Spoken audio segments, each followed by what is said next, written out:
Hey everybody, how's it going? It's Randy Brown for Cammy Man 2021 and the Mayor of Magic. Hey guys, haven't seen you in a while. How you doing? You having a good time? You rocking it? Just chilling? Just having a good time?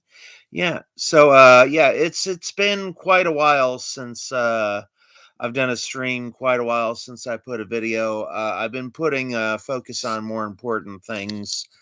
Like my comedy career, my magic career, and I am slowly putting things into plan that are going to help my channel.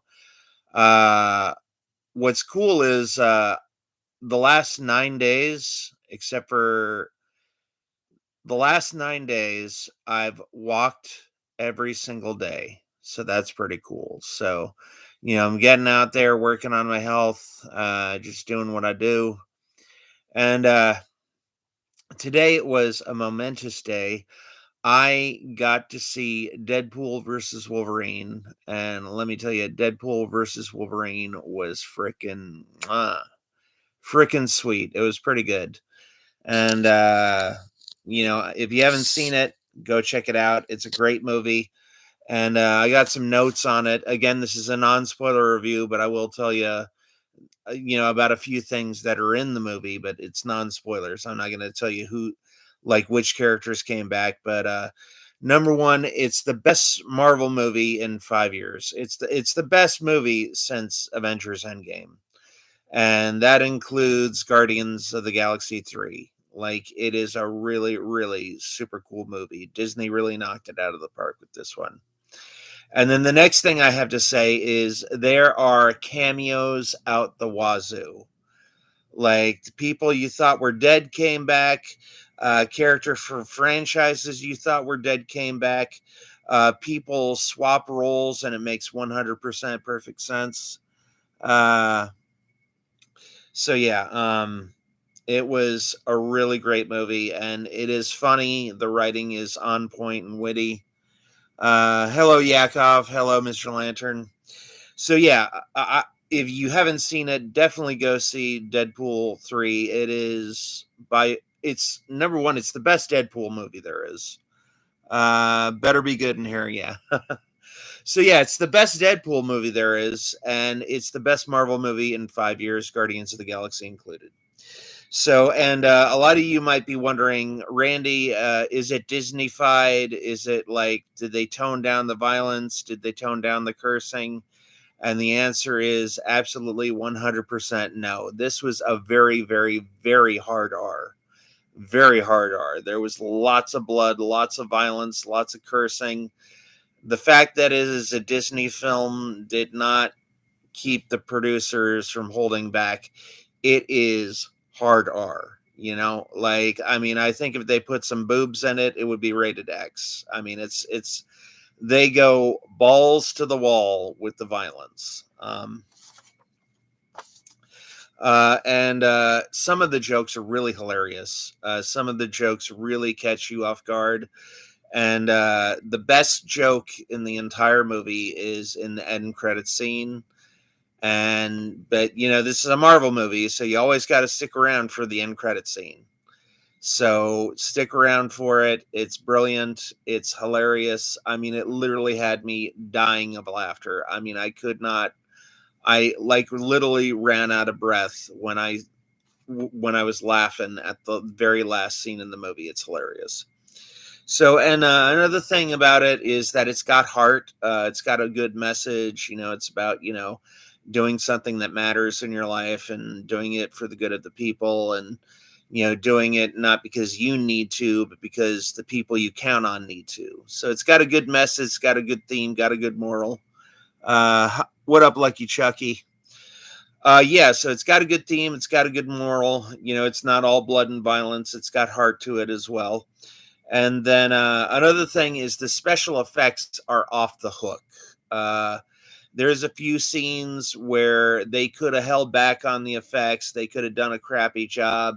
And, Disney and Marvel have had a really, sticky time with special effects companies dropping the ball on their shows. They dropped the ball on She-Hulk. They dropped the ball on a lot of their Marvel shows. but the special effects in this movie were freaking on point. It was really good, and some of the scenes are frighteningly good about how good the special effects are. Uh, so yeah, and then the fight choreography is amazing. Uh, it's not a lot of that shaky cam bullshit that a lot of people are used to. The fight choreography is great. There's one scene at the ending that takes place in one long uninterrupted shot, and it's really good. And again, the fight choreography and the effects are on point, and the costumes are pretty good too. And that's the last thing for this review is Wolverine's costume is on point. It's comics accurate. Uh, I'm not going to say it, but there is something that we've all been waiting for like the last like 24 years, ever since X-Men 2000 came out. And we haven't gotten that until this movie. And in this movie, you get what you've been waiting for. So there you go. So that is what I'll say. What up, Walter White? You about to drop some spoilers? No, I'm not going to drop any spoilers at all.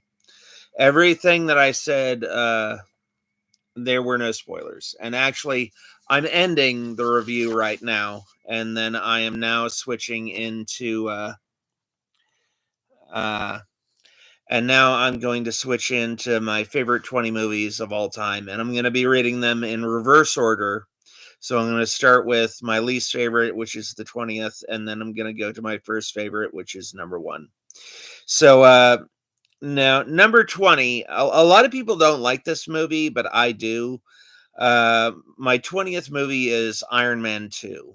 Now, Iron Man 2 is my favorite Iron Man of all time because number 1, Sam Rockwell's performance of that movie is amazing. He is funny, he's on point. He he has some really good speeches. Like there's an entire scene where Justin Hammer, which is the character that Sam Rockwell plays, is talking to Mickey Rourke, Whiplash. And there's this whole scene where they have dinner, and then like, Mickey Rourke's silent through the entire scene. And then it goes, so what do you want to do? You want to work together? And he's like, Brizamish. And it's like, look, I don't know if you've been understanding everything that I've been saying. I can get some interpreters. And he's like, very good man. It's like, oh, very good man. Oh, you did understand me. Holy shit. All right. So, and Iron Man 2, it's got great performances by Sam Rockwell. And number 1, it is the movie that introduced Scarlett Johansson to the MCU. And let me tell you, Scarlett Johansson has never, ever looked better than she has looked like in Iron Man 2. Like, she's got that, like, red perm going on. She's got that hourglass figure. And this is, like, one of her earliest movies in the MCU. So she's, like, fresh-faced and, very, like, young and stuff. So she looks fantastic. She looks great. And she did a lot of really good fight scenes. When is the Breen Saga content coming? Yeah, I'll do some more Breen stuff. Okay, started watching 2 movies, and Iron Man 2 is unhinged. Also, SpongeBob's season 14 sucks. Goodfellas better be on this list, Randy. LMFO Iron Man 2 making Randy's top 10 because ScarJo is classic Randy. Yeah, well, I mean, like, there's tons of good performances in there, and a lot of Iron Man 2 is story based. There's not a lot of fighting in the movie. In fact, there's only 3 fight scenes in the entire movie. There's the scene where Whiplash attacks Tony at the Indy 500, or that wherever that race was.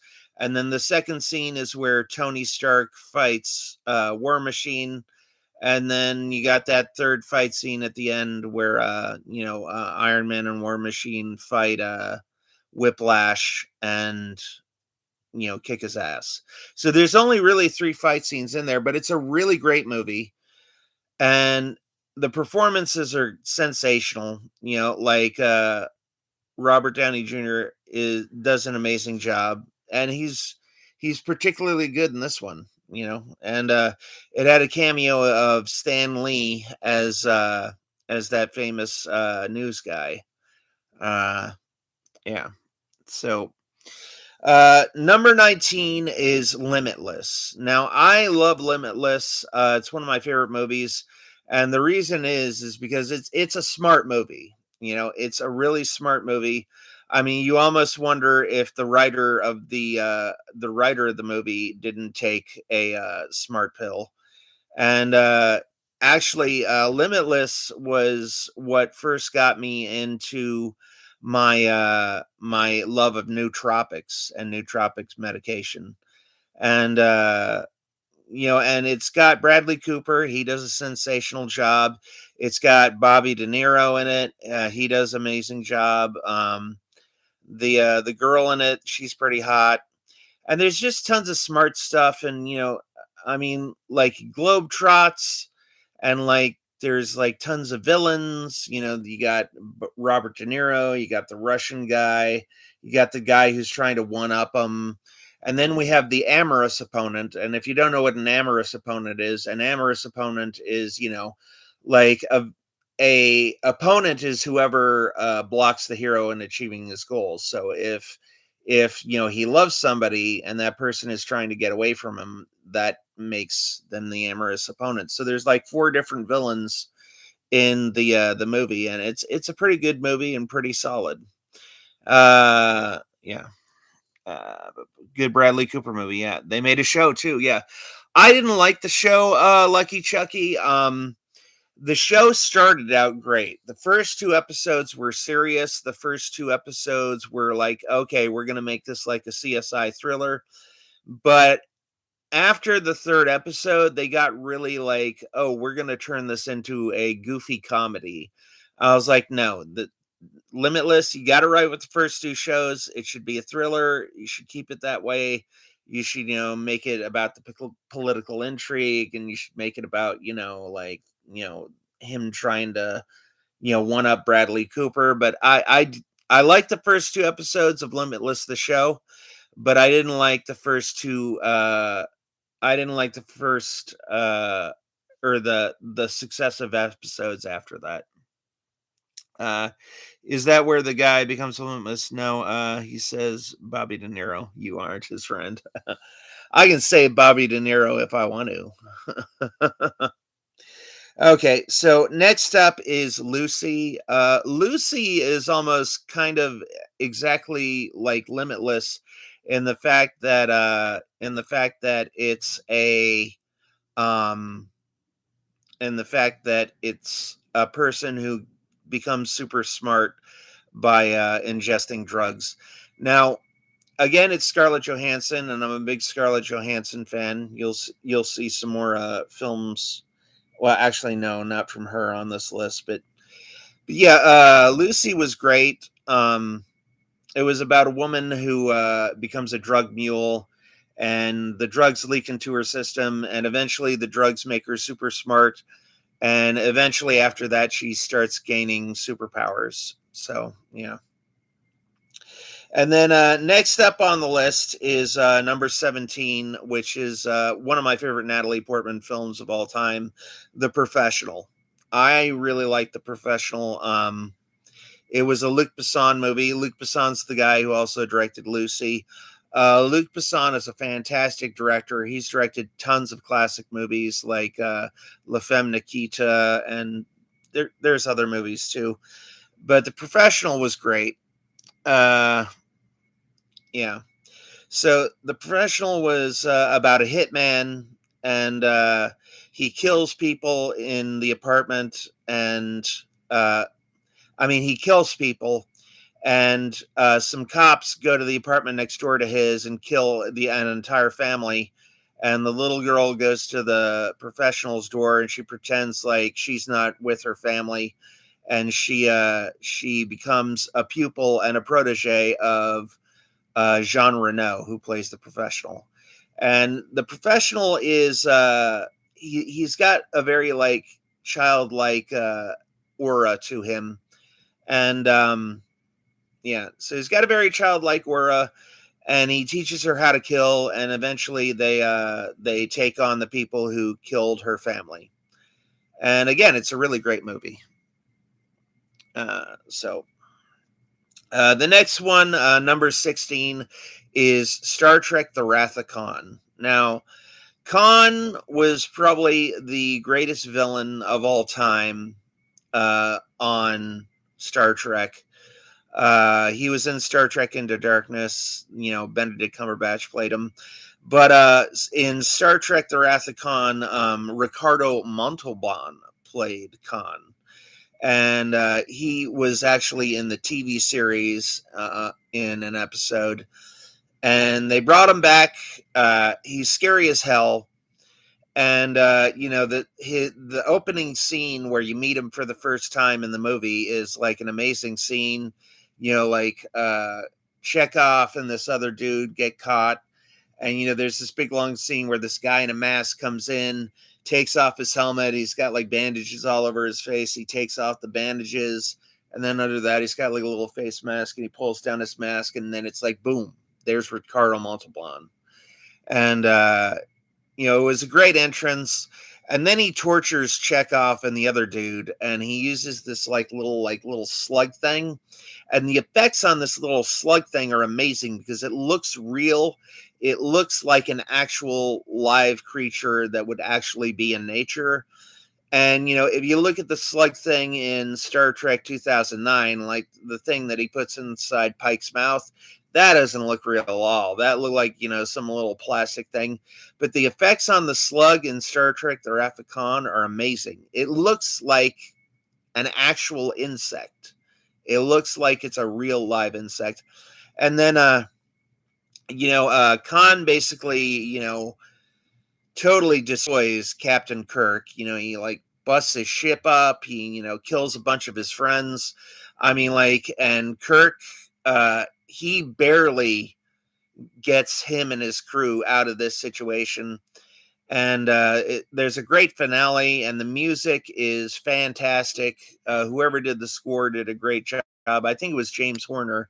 The score was amazing for that film, and the lighting was amazing. Like the first scene where they do the Kobayashi Maru, and he comes in and walks in. He's got like this big light behind him, and he's all silhouetted, and it's an amazing scene. And and Saavik is in there to Spock's love interest.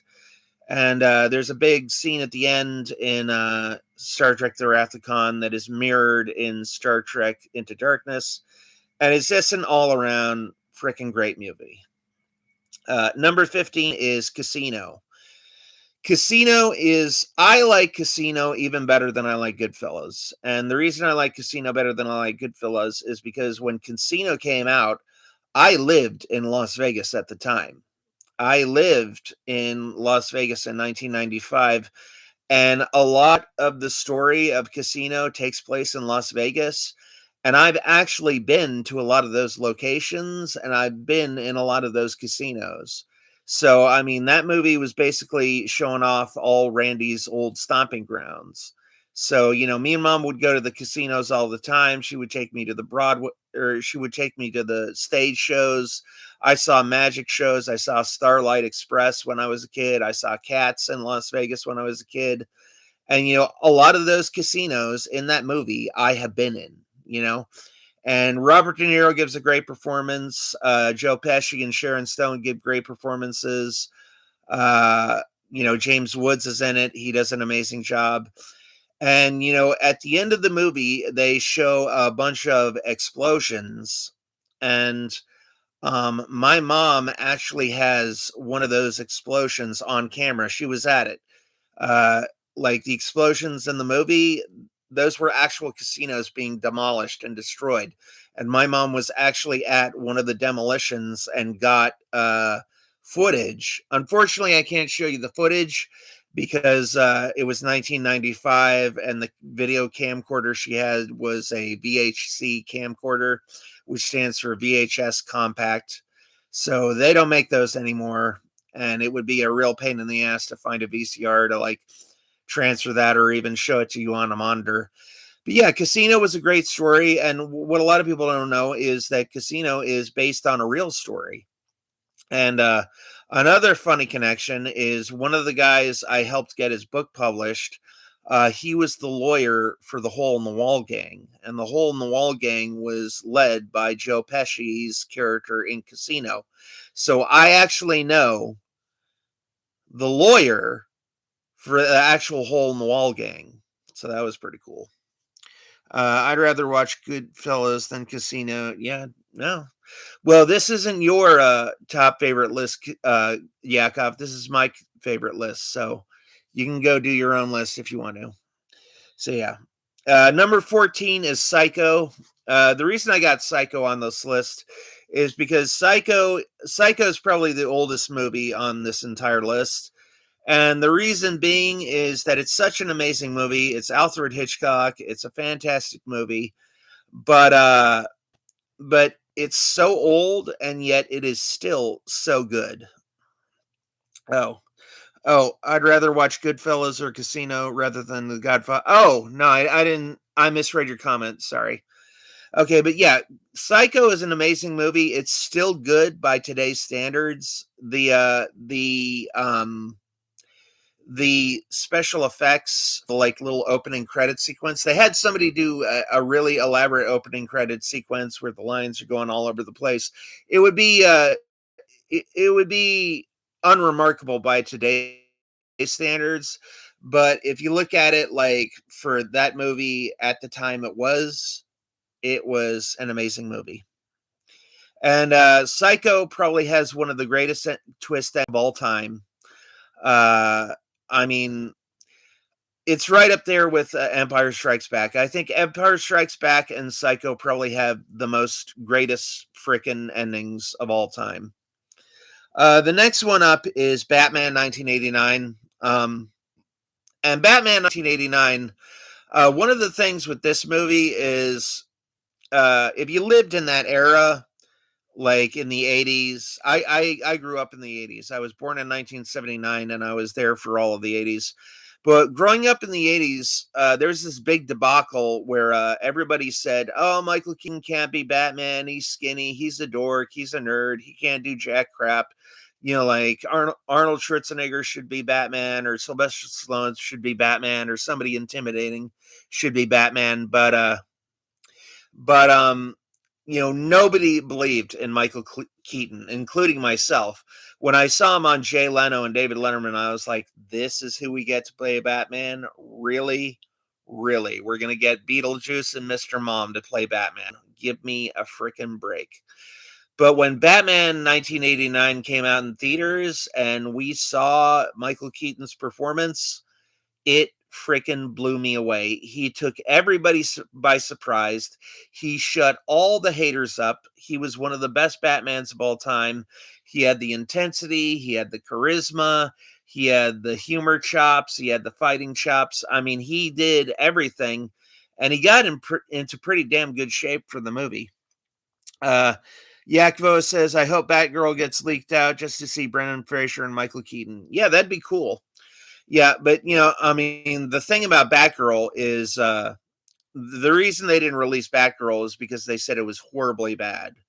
And the thing about Batgirl is, I mean, if you look at if you look at DC's track records, they thought Batman and Robin was good enough to be released. They thought Halle Berry's Catwoman was good to be released. Batgirl, they didn't think was good enough to be released. So I mean, like, if they thought Batgirl was worse than Batman and Robin and Catwoman, I mean, that must have been a total shit show. I mean, and I've heard some people who saw screenings of the movies and they said it looks like a CW lighting and production quality is what a lot of people said. Still think my favorite most underused Batman was Ben Affleck. He really left me wanting more Batfleck. I don't think it's fair equivalence. There's people in charge at the point. Yeah. Uh, Ben Affleck was a good Batman. He's another one where everybody thought he would do a horrible job, and when he came out in when he came out in Batman versus Superman, everybody just like zipped their lip, you know. So number 12, this is one of my favorite films from a long time ago. This one is called Mortal Kombat. Mortal Kombat from 1995, directed by Paul W.S. Anderson. Number one, the fight choreography on this movie was amazing. Like whoever coordinated the fights, I think it was Robert and Shaw, the guy who played Liu Kang. And they also had the fight choreography from the Karate Kid do the choreography on the movie. And, you know, there was some pretty good fatalities in there. Scorpion's fatality was great. Sub-Zero's fatality was great. Shang Tsung's fatality was on point. I thought they did a really good job. The soundtrack. Oh my God. The soundtrack is freaking fantastic. The soundtrack for this movie is amazing. I think I'm sure it's bad. You can't say because they released Batman and Robin, Catwoman, that this is for sure worse. The new head of WB is throwing out more than it was before him. Oh, how divisions are right now. Okay. So yeah, Mortal Kombat, the soundtrack was amazing. It's unprecedented. He wasn't in charge as Coyote. Okay. But yeah, I liked Mortal Kombat a lot.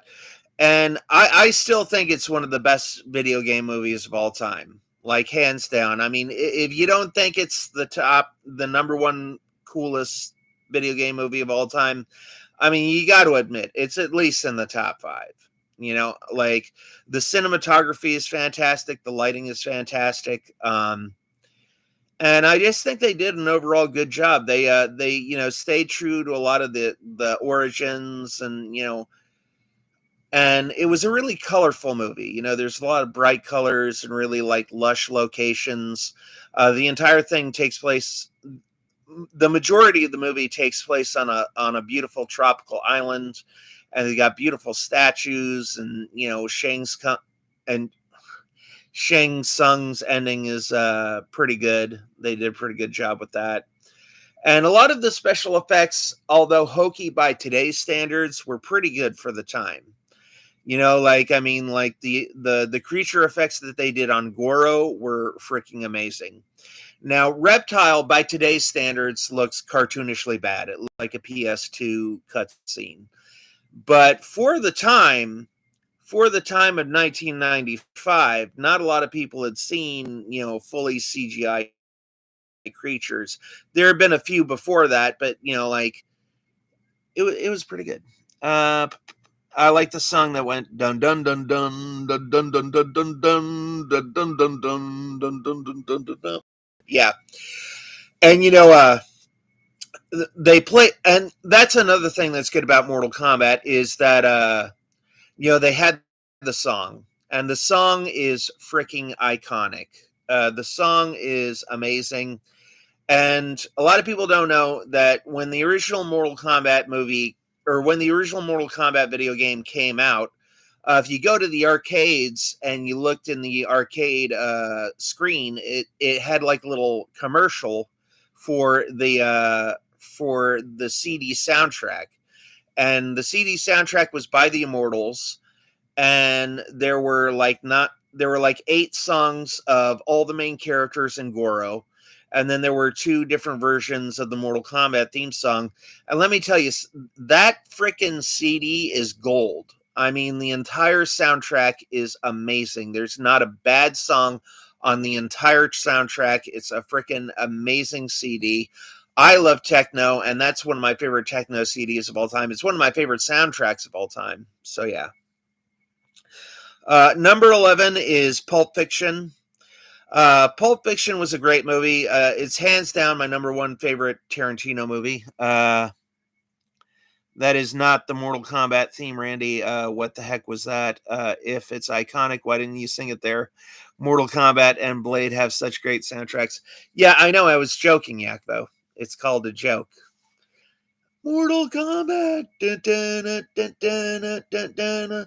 Kano, Liu Kang, Raiden, Johnny Cage, Scorpion, Sub-Zero, Sonya. Mortal Kombat.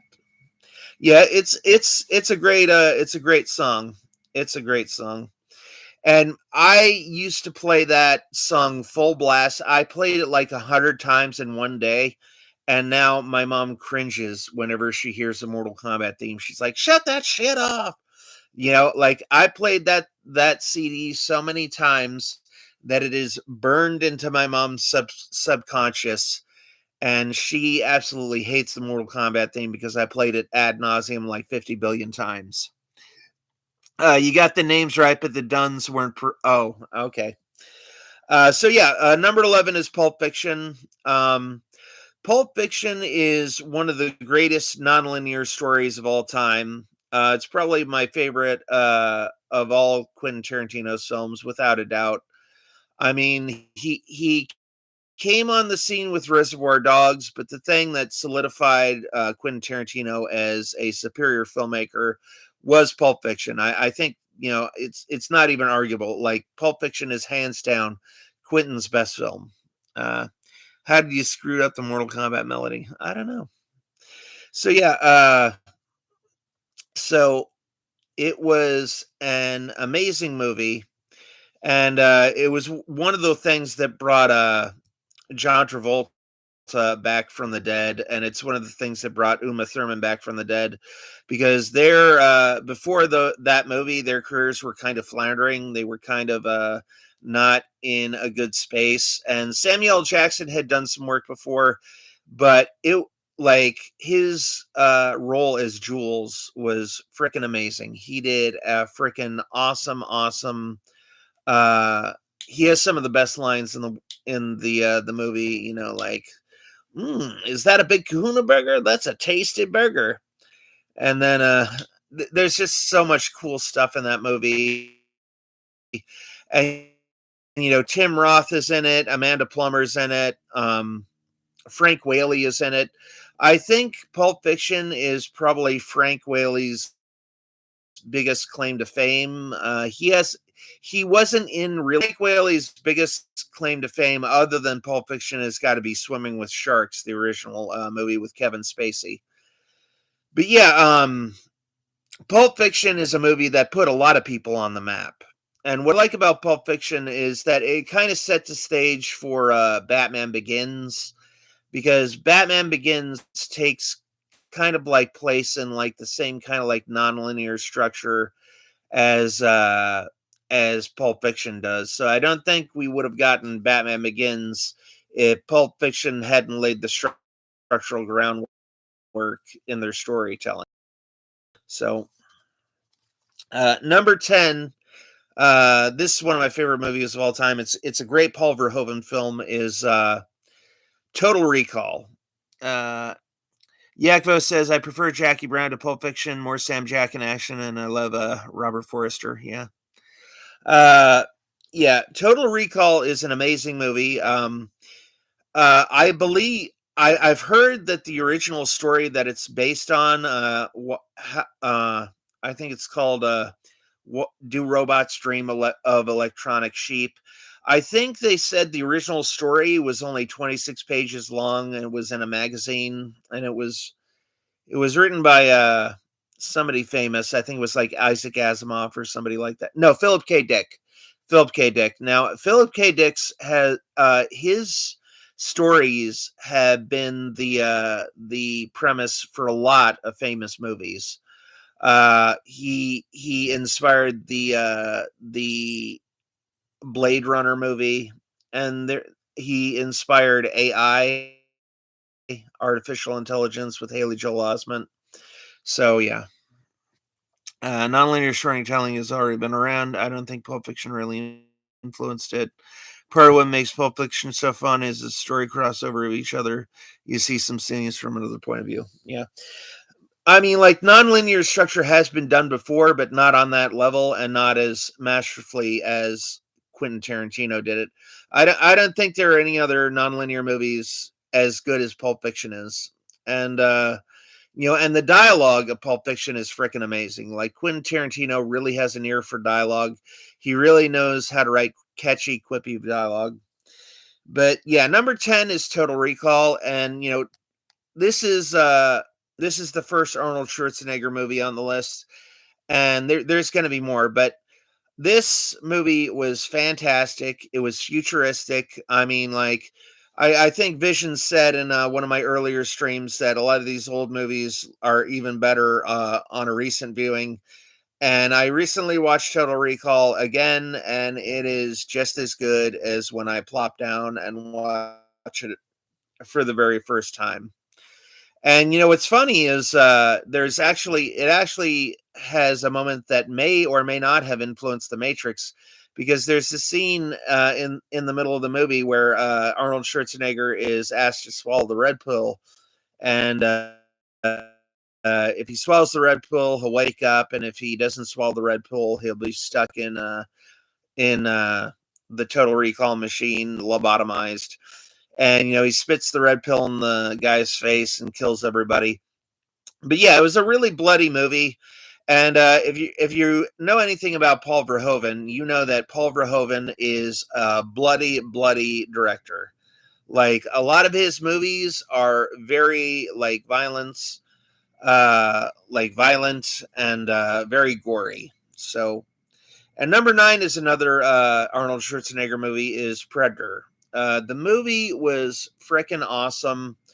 Uh, Predator, from a financial standpoint, was an amazing movie because the entire place takes place in the jungle. And you think, well, Randy, filming in the jungle's got to be pretty tough. It's got to be pretty hard. You got to fly everybody down there. You got to get everybody food and everything. But it's actually very easy to fake a jungle. I've actually contacted one of my favorite filmmakers. Let's see, who was it? What was his name? He was the guy Savage Beach, and I can't think of his name offhand. But he runs Malibu Bay Films.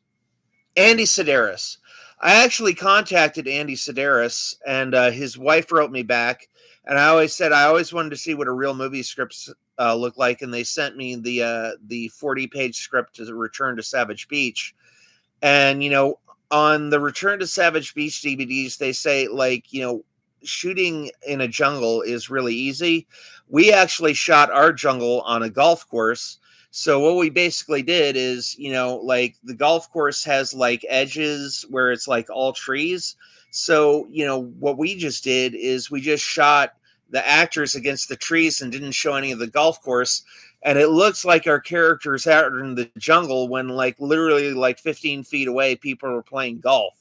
So, we had all the amenities of a golf country club, and we didn't really struggle and need to go to a jungle and put people in the jungle and follow them around and, trek through the jungle and, have food delivered to us. So that was a very sneaky thing. And Predator is one of those films where there's an iconic point of view shot. And, all my favorite 80s films has this iconic view shot. The Predator vision is all heat vision. So he sees completely in heat vision, and that's the way that Arnold Schwarzenegger tricks the Predator, is he covers himself in mud and cloaks his heat signature, and then he's able to get one over on the Predator. That's for who killed Fears? I don't know. Randall, did I kill Fears? Yeah, he's dead. He's locked in my basement. So yeah, and Predator was an amazing movie. It has the writer of Iron Man 3 and Lethal Weapon and Lethal Weapon 2 and Kiss Kiss Bang Bang and Monster Squad. Shane Black is actually in the movie, and I would not be surprised if he did some rewrites to the dialogue, because some of the dialogue in Predator is, A1, if it bleeds, we can kill it. And then there's another part where he goes, I ain't got time to bleed. The Texan guy goes, I ain't got time to bleed. So, yeah. So, number 8 is X-Men First Class. And one of the reasons why I like X-Men First Class is because, X-Men is a comic book.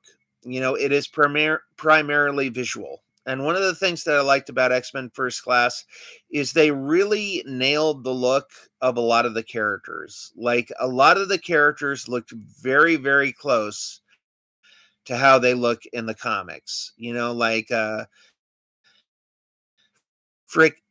got almost all the X-Men in the classic blue and yellow outfits. Um, let's see, Emma Frost, the White Queen, she is in her classic outfit in a few scenes. They gave Magneto his little helmet with like the little flared horns and shit. And the very end scene, he's in a very, very, very comics accurate costume. And it was a very serious movie, but it was also lighthearted in moments, and the directing was amazing. Like there are several top-notch, high-quality, images, and like the lighting's amazing, the shot composition is amazing. The acting by the kid actors in the first two opening sequences is a little bit hokey, but a lot of people don't know that the first draft was written by David S. Goyer, who wrote The Dark Knight. He wrote with Christopher Nolan and Jonah Nolan. And then he also wrote all the Blade movies. And then he also wrote Man of Steel. And so the first draft was originally titled Magneto Origins. That's why a lot of X-Men First Class is an origin story for basically Magneto and Charles Xavier. So yeah. So number 7 on the list is Star Wars A New Hope. Star Wars A New Hope is an amazing movie. And my very next movie after Star Wars A New Hope is Star Wars The Empire Strikes Back. Now, I love these two movies equally, but if I had to pick one, and I did because I put The Empire Strikes Back before Star Wars, the reason I picked Empire as the best Star Wars movie rather than Star Wars the original is because The Empire Strikes Back has probably one of the greatest twist endings. Like, you got the greatest twist endings are like Psycho, Seven, Soylent Green, and probably The Empire Strikes Back. I mean, those have some of the most amazing endings of all time. So even though I love Star Wars and Empire Strikes Back equally, I would have to pick Empire Strikes Back as my favorite movie. Plus, we got Lando. We got Han Solo with his romance with Princess Leia. It was pretty romantic, and it was a pretty good film. And a lot of people don't know that the guy who directed The Empire Strikes Back was not George Lucas. It was actually a different guy. And the guy, I can't think of his name offhand, but the guy that directed Empire Strikes Back actually also directed RoboCop 2, which is number 5 on my list, RoboCop 2. Now, RoboCop 1 was good. RoboCop is actually 4 on my list, but RoboCop 2, I really liked that movie because the music was good, the special effects, the stop motion stuff they did was amazing. In RoboCop 2, I really like the scene where they're testing out all the robots and basically all the robots commit suicide, and it's a failed attempt. And the scene between, like where Kane disassembles RoboCop, like when I saw that scene, I was like, oh my God, they mutilated RoboCop. And, after they mutilate RoboCop, they drive to the police station and they throw all of his body parts out onto the street. And they have to like reassemble them and put them back together. And it was really brutal and it was really violent. And the last fight scene between RoboCop and Kane was an amazing scene. It was definitely one of the best action scenes of all put on film of all time. And you got two cyborgs facing off with each other, top notch, grade A special effects. I mean, it was fantastic. Number 4 is RoboCop. What I like about RoboCop is number 1, it's a fantastic. The production design on this movie is top notch. It's fantastic, which is ironic because Peter Weller actually put on the suit in rehearsals, and in rehearsals he actually started tearing off pieces of the suit, and even though he tore off some pieces of the suit, that's still the last suit that you see in the actual film, because Peter Weller could not move because the suit was so bulky, and he had to create his own like little mannerisms, like in the Batman 1989 movie. Michael Keaton had to create some Bat mannerisms because Batman couldn't turn his head in those movies. So when Michael Keaton was Batman, you'll see in a few scenes, he like when he has to turn his head, he does a whole body turn. He turns his whole body because he couldn't move his neck. There's a scene where Batman's like in Access Chemicals, and there's this bad guy coming around the corner, and he just like does that and like smacks him in the face, and he turns and he does the bat turn. He turns his whole head, and it was the same thing with RoboCop. Peter Weller basically had to do the whole acting job of emoting with his face, and he basically had to convey all the emotions just with the lower part of his mouth, and he really did a good job. The makeup was tremendous. I mean, the makeup effects when Lewis takes off RoboCop's mask, and you see like he's got his skin like stretched over his electronic parts. An amazing little bit of special effects, and the special effects in this movie are amazing. Again, these effects still hold up today, and that's actually like with a lot of with the last two movies. RoboCop 2's effects still holds up. Empire Strikes Back's effects still hold up. Star Wars effects still hold up. These were really fantastic, really well-made movies. And then we're in the top three now. We're going to the top three. We'll see what the top three are. Number three is one of my favorite directors, James Cameron. He did an amazing movie, and it was one of the greatest sequels of all time, Aliens.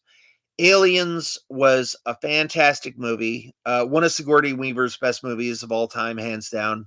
Maybe, Gorillas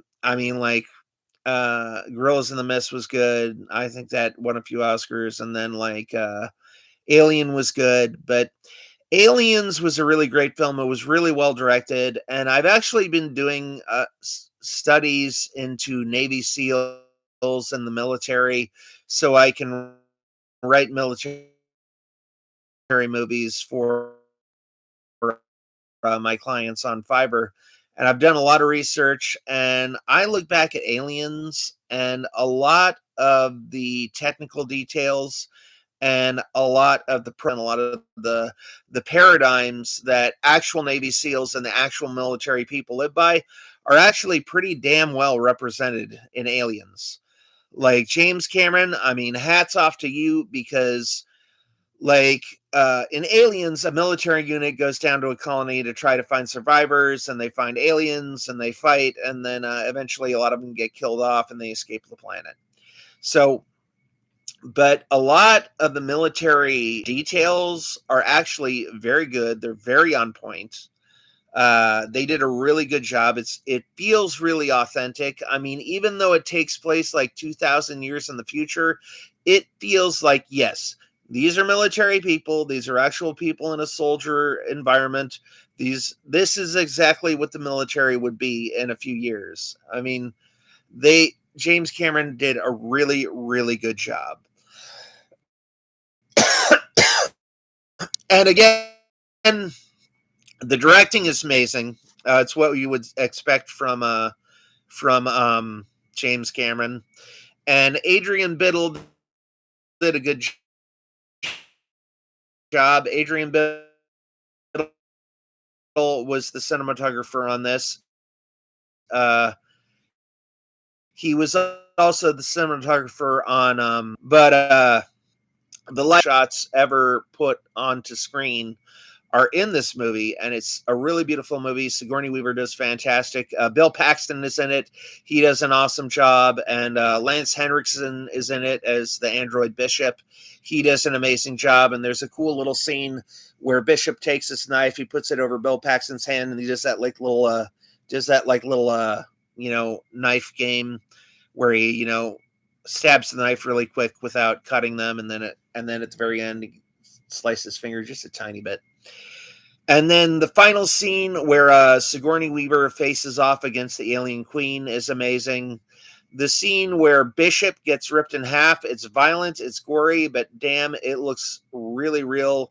I mean, it the special effects in this movie seem authentic. I mean, there's some of the most realistic effects. I mean, and the thing about Aliens is like a lot of these effects are still impressive even by today's standards.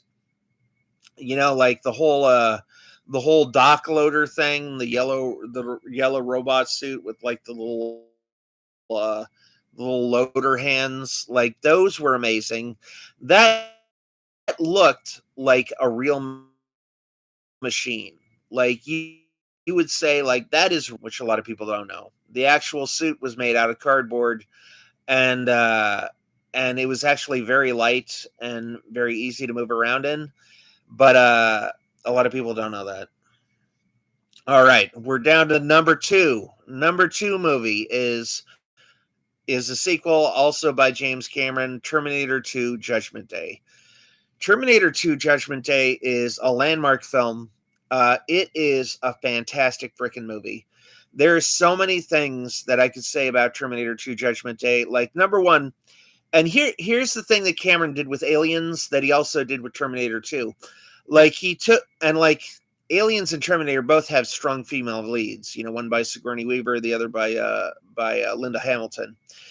And the way he wrote these sequels and is he thought to himself, what would be the next logical progression in the story of this character? Like if Sarah Connor actually, you know, like crushed a Terminator in a press, like obviously the next logical conclusion is she would try to find the company that made it. She would try to blow it up. And you know, obviously she wouldn't be that successful. She would probably in her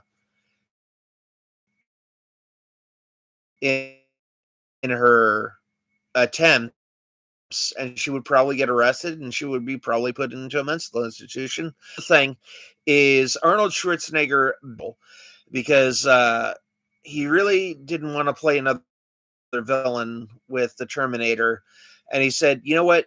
Just give me a hero role. Give me a good guy to play." So James Cameron said, "Well, you know what we'll do? We'll make the Terminator a good guy, and we'll have an even worse Terminator, and that Terminator will be the bad guy."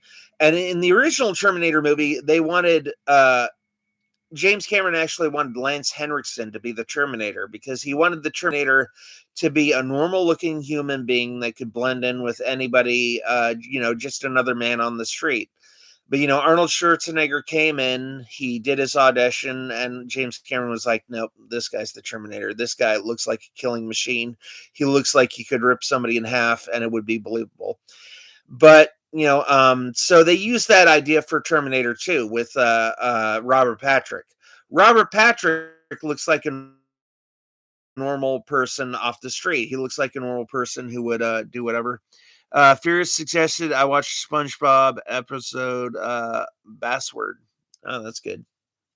So yeah, but and Terminator 2 is the logical conclusion. And it's like in Aliens, that was the logical conclusion of I mean, that was the next logical steps of Ripley's character. You know, like if somebody had her whole crew killed and escaped and you know had been gone for 50 years, you know, her daughter would have died and she would have like PTSD and she would want to go back and make sure and wipe out all those aliens so the company doesn't get a hold of them and they don't use them as bioweapons.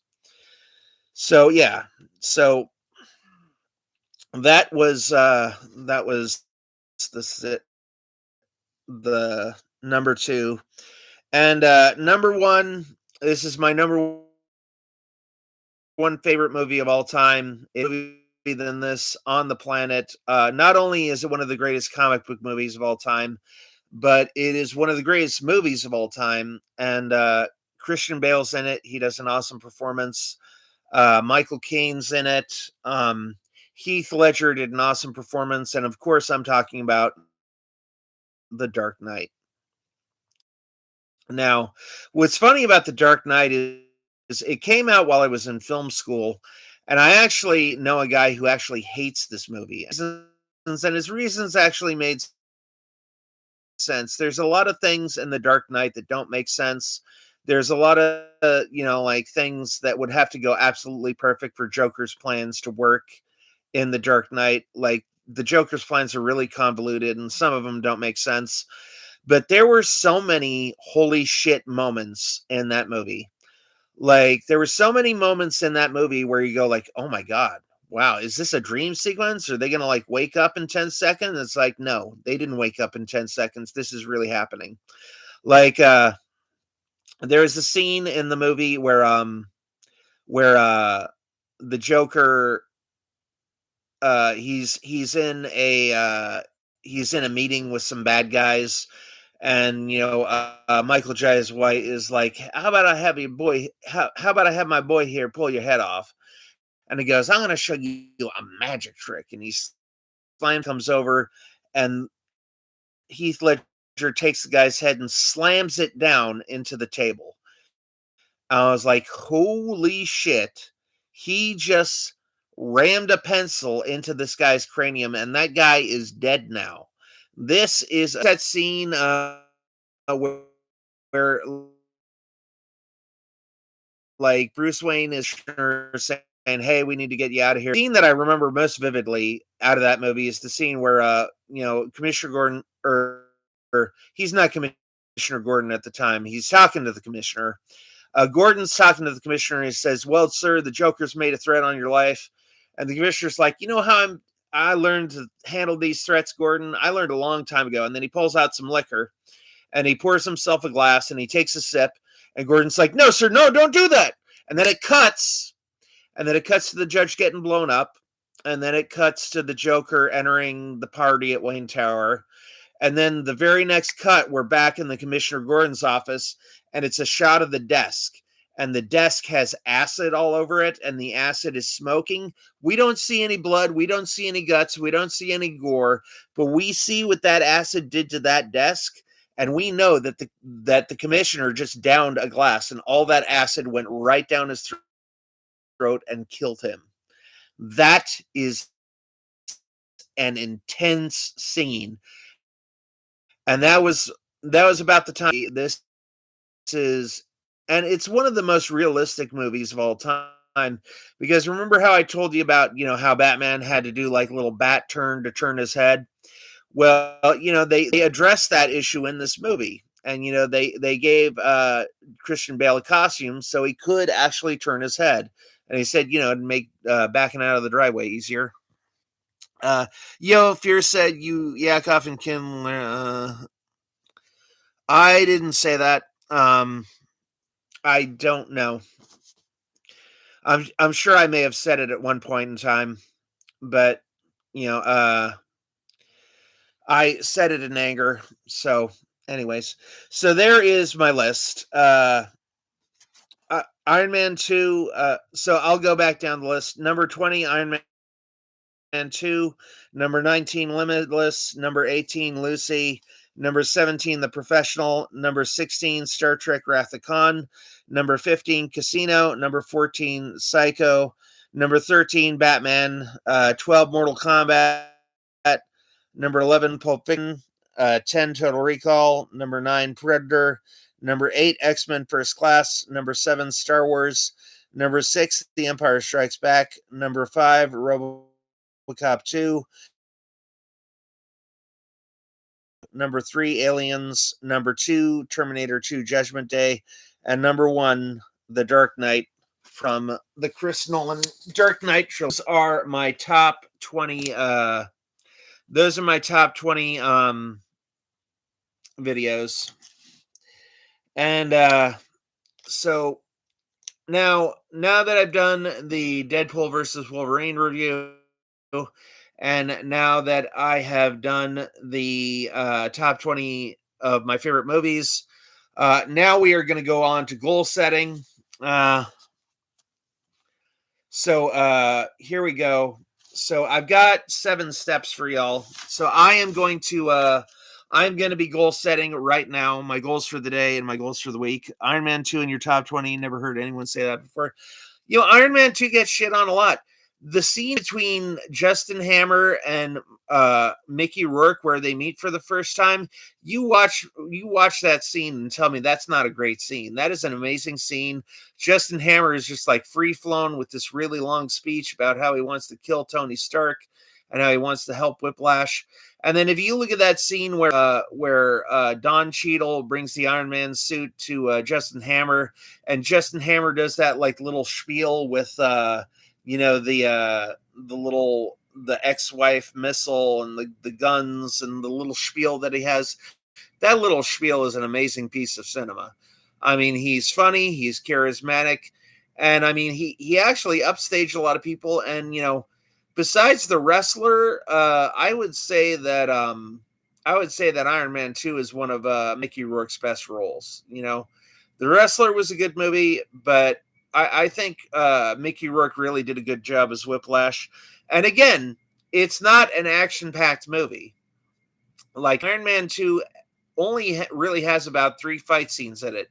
The 3 fight scenes are when Whiplash attacks Tony at the F1 race, and then the part where Don Cheadle attacks Tony in his apartment, and then the last act of the movie is when Tony Stark and War Machine, they face off against the drones and Whiplash. So there's really only 3 fight scenes in the entire movie, but it's really dramatic. And again, like Scarlett Johansson gives a good performance, Gwyneth Paltrow gives a good performance, Sam Jackson is in there, the guy that played Coulson did a really good job, and there's just a lot of people don't give it as much credit as I think they should. So, yeah. So here we go. So now we are on to the goal setting part of the program. I'm going to be setting some goals for today and tomorrow, and I'm going to take you through my process. I got the whole thing outlined right here. So basically, here is the outline for 2024.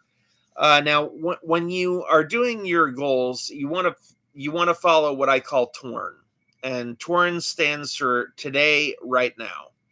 So, and today, right now, is better than ASAP, and the reason TORN is better than ASAP is because TORN it's TO for today, and RN is for right now. So TORN. Today, right now, is better than ASAP because sometimes ASAP can be a really long time. Because, if you said, I need to see my doctor ASAP, and you give him a little ringy dingy, you might not be able to see him for a week to 2 weeks. So, seeing somebody ASAP may mean a week to 2 weeks away, which really isn't ASAP at all. So, TORN stands for today, right now. And when you list out your goals and you list out the actions that you want to take, you want to follow the TORN paradigm, which stands for today, right now. And I actually reviewed some of my goals for a few days ago, and I found that I completed all my goals except 2 of them. And the 2 goals were lose 30 pounds, and the other goal was write a complete screenplay in a week. And the reason I found out that I didn't complete those 2 goals is because those 2 goals weren't something I can complete in a day. I can't complete lose 30 pounds in a day. That's why I didn't reach the goal. So I figured that out, and I realized that. And then, I can't write an entire screenplay in, a day. I've done it before, and I could do it. I don't want to do it right now. So, those 2 goals were bad because I couldn't do it today, right now. So, when I'm going to list out my goals, I'm going to list out everything that I can do today, right now, right after I get done. And I'll give you a progress report and an update later on sometime. So, number 1, you got to have something that you can do today, right now. So, the second point is it must be on paper. I can't stress this enough, you guys. Your goals must be on paper. You can type them if you want, but paper is a lot better. There's something magical that happens when you write your goals down on paper. So, And then the third step is to set deadlines, goals, and milestones. Now, here's the thing: your deadlines will determine your milestones, and your milestones will determine your start dates. So, like, let's say, for example, that you wanted to write a 90-page script in 3 months. Well, 3 months is roughly 90 days. So, if you wrote a page a day for 3 months, you would have 90 pages of a screenplay in 3 months. All right. So your deadline is 3 months from now, and your milestone is to do a page every day. Now, let's say that you wanted to write a screenplay in a month, and let's say that there were 30 days in that month. Well, then your milestone would be, well, then you have to write 3 pages a day every day for 30 days. And you wrote 3 pages a day for 30 days, you would have 90 pages. So your deadlines will determine your milestones, and your milestones will determine your start dates, assuming that you follow Torn protocol and you start today, right now. So there you go. And then number 4, this is something I learned from Jocko Willink, is prioritize and execute. When you do your goals, you should have about 10 goals every day, and you should primarily do it like you should primarily set your goals either right before you go to bed at night, so when you wake up you're all ready and raring to go, or you should ideally do your goals first thing in the morning. So either do them last thing of the night or first thing in the morning. I mean, I'm kind of violating this rule because it's 6:46 where I am, but yeah. So you want to set 10 goals, and there are 3 goals that are going to stand out as the most important, and those are your primary goals. The other 7 goals that you have that aren't as important are called your secondary goals. So you have the top 3 goals, and then you have the secondary 7 goals. So, and again, you prioritize and execute. And what prioritize and execute means in the Navy SEALs is that there's a lot of things that you're going to have to do during the day. That's not John, I know. So you're going to have to prioritize and execute. There is hold on a second. I need to do something.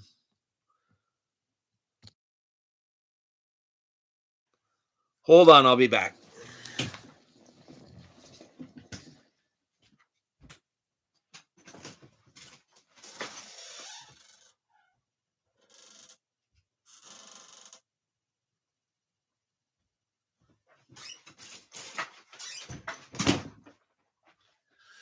Sorry about that.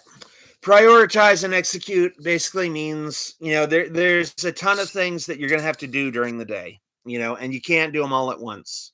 So when you prioritize, you want to think, what do I need to do right now? What is the most important thing that needs to be tackled at this very moment? And then you say, okay, this is what needs to be done right now. This can be done a little later. That can be done a lot later. This doesn't even need to be done by me. This could be done by somebody else. So that's basically what prioritize and execute means. It basically means focus on the most important thing first, and then do that as quickly as possible, and then tack off the rest of the things. So yeah. So again, you want to do today, right now, and I'm going to list 10 goals for myself. But so number 1 was Torn protocol. Number 2 was it must be on paper. Again, write your goals down on paper, guys. I cannot stress this enough, because when you literally cross something off your list, it is an amazing thing. And then number 3 is set start dates, milestones, and deadlines. Number 4 is prioritize and execute. And number 5, my 5th point is a quote from Tony Robbins. It says, "Never leave the sight of a goal without first taking some form of positive action towards its attainment." So again, what we're going to do is I'm going to write down 10 goals, and these are all going to be things that I can do today and things that I will try to get done sometime in the next 24 hours. Again, most of the day is gone. and you should either set your goals right before you go to bed or right when you wake up. Again, I'm kind of late because I mean I watched Wolverine versus Deadpool. I had to eat dinner, and I had a lot of stuff to do today. And I had to do laundry, had to do all this stuff. So never leave the sight of a goal without taking some positive action towards its fulfillment. That is key. And the sixth point is called big decision, little decision. And when you list out your 10 goals, you want to think of a big step that you can take today and a small step that you can take today. And then the last point, number 7, is take immediate action. Just do it. What are you going to do today? All right. So we've got all that out of the way. So I am going to write down 10 points right now. I'm going to list it. And I'm going to list my primary goals and my secondary goals. So I am just to let you know, I am going to start competing again in comedy competitions. I actually had a paying gig at one time for a comedy.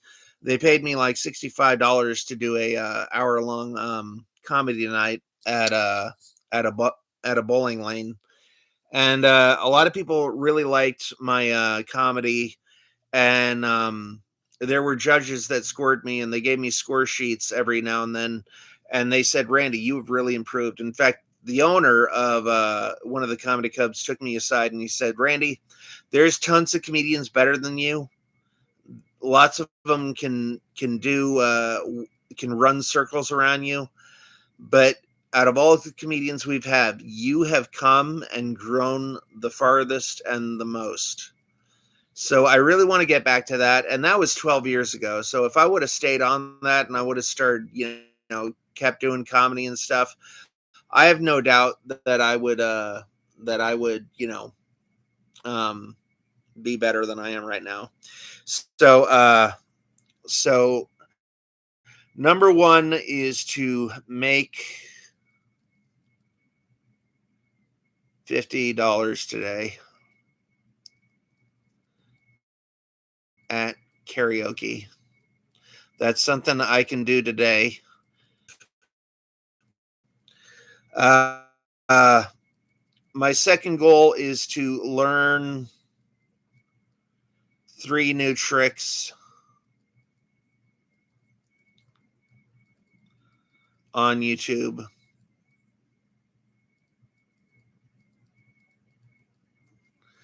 And the third thing I can do today is transcribe your jokes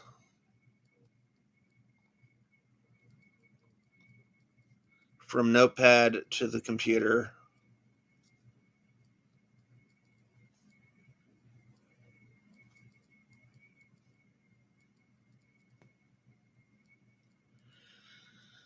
And then let's see. What else? What else? What can I do today? Drink 10 glasses of water. These are just my goals for just today. Because you want to focus on what you can do today, because the only time we actually have is now. The only time we have today is today. So you need to get as much done as you can do today, and do what you can. And you know what? I need to ride the stationary bicycle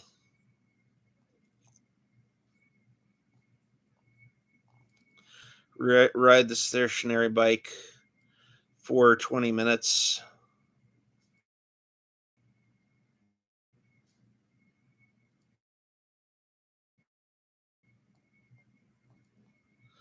I need to dry my clothes.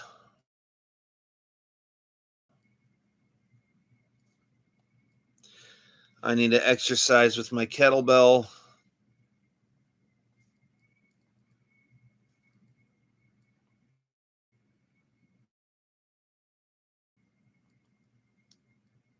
I got a kettlebell, and I there's a lot of really exercise my kettlebell.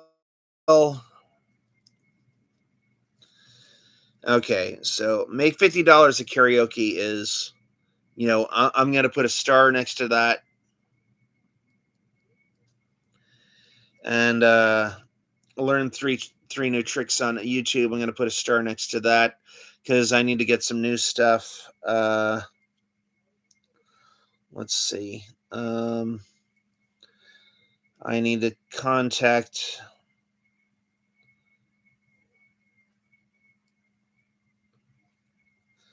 I need to contact my cameraman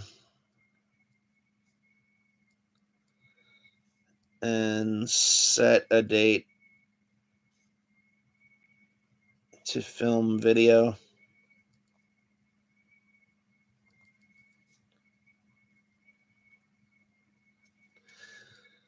I need to rewrite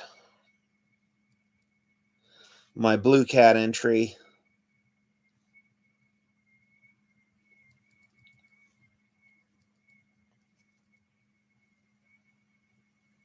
If you don't know what Blue Cat is, it's a writing competition, and you submit a script to them, and if you win, you get $5,000. And I got some notes from the Blue Cat people, so I've got all the notes. I can go on Writer Duet right now, and I can make all the changes, and I can do all that stuff. So I need a number 9. Number 9 would be to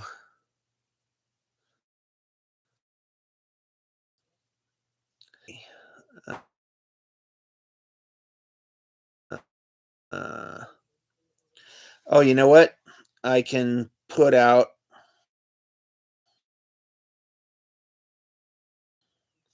my, or no, I can edit my reaction video